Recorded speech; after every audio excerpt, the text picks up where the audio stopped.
ভাইয়া তোর বিয়ে দিতে পারি না ভাইয়া কাঁদিচ্ছে কি আরে না গামছা কই এই ইয়াসিন আজকে কালকে কইতেছে আমরা সবাই হাসতেছি না ভাই তোর একটু কাঁদি না বিয়ে দিতে পারি না এখানে শব্দ হচ্ছে ইয়াসিনের। আল্লাহ ভাই বলো না বিয়ে দিতে পারলাম না তোর ভাই কবে বলে কি হবো চলেন চলেন চলেন ভাই চলেন। নাটক কেমন হলো ইয়াসিন অনেক ভালো লাগছে। অনেক ভালো শুনেন আমি একদম ক্লিয়ার কাট বলছি আমাদের কিছুক্ষণ আগে যে ভিডিও দেখছেন আমাকে ওরা শাসাচ্ছে আমি নাটক করেছি সব করেছি সব ডিরেকশন নিয়েছি ভিডিও এ করছে অবশ্যই আমি দিয়েছি, ভাইকে শিখিয়ে দিয়েছি এভাবে। এই ইয়াসিন ভাই কি জন্য দিছো? কি জন্য এটা হলো আপনার যারা বলছিল?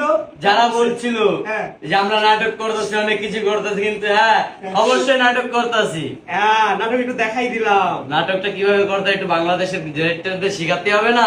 শিখাতে হবে। না শিখালে কি তারা কি ছবি বানাতে পারবে?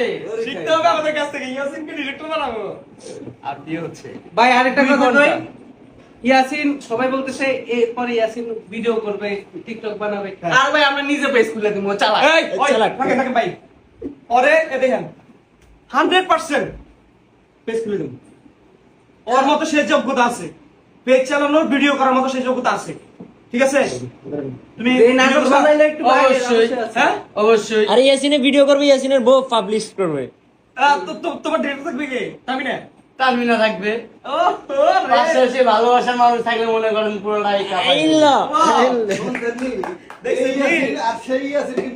শুনেন ভাই একদম সিরিয়াস একটা কথা কই এই যে ইয়াসিন কমলাপুরের যে ইয়াসিনকে দেখেছেন সেই ইয়াসিন এখন নাই তার কথায় আপনারা প্রমাণ নেবেন চাইলে চেষ্টা করলে একটা মানুষকে পরিবর্তন করা সম্ভব এটা হচ্ছে তার প্রমাণ এবং আমরা সব সময় চেষ্টা করবো এই ইয়াসিনের মতো হাজার ইয়াসিনকে এরকম কথা বলার যে স্পিড মানুষের সাথে কিভাবে কথা বলতে হয় তাকে ওই জায়গা থেকে নিয়ে আসতে হয় সেটা আমরা শিখাবো ইনশাআল্লাহ বারবার শিখাবো আপনারা হোস্টিং করেন আপনারা গালি দেন যা মতো আপনার ইচ্ছা মতো নাকি জি ভাই, আজকে আমার পাশে যদি ইয়াসিন ভাই না থাকতো তাহলে আজকে আমার এই জায়গাটা দাঁড়ানো সম্ভব হতো না, এভাবে কথা বলা সম্ভব হতো না।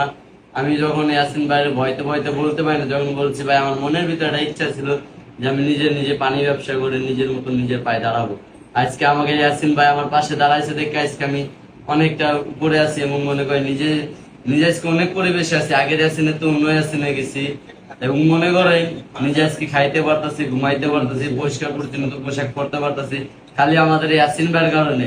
কিন্তু আজকে সে যদি না হইতো তাহলে আজকে আমি এখনো কমলাপুরে থাকতাম। এর পরবর্তী এই যে চারজন আছে না